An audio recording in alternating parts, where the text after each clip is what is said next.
All right, what's up, guys? So we're out here on the lake today. We're gonna do a little bit of bass fishing, then we're gonna transition into some catfishing. So today, I got my Black Max, Abu Garcia, bait casting rod and reel. We're gonna be throwing watermelon seed tube with a 3/16 bullet weight and a 4/0 EWG hook. So we're about to cast it out. Let's see what we can get.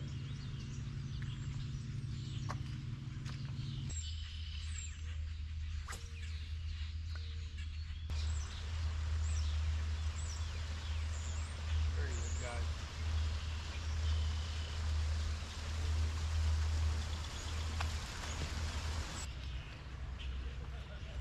All right, guys, there you go. Beautiful, beautiful largemouth.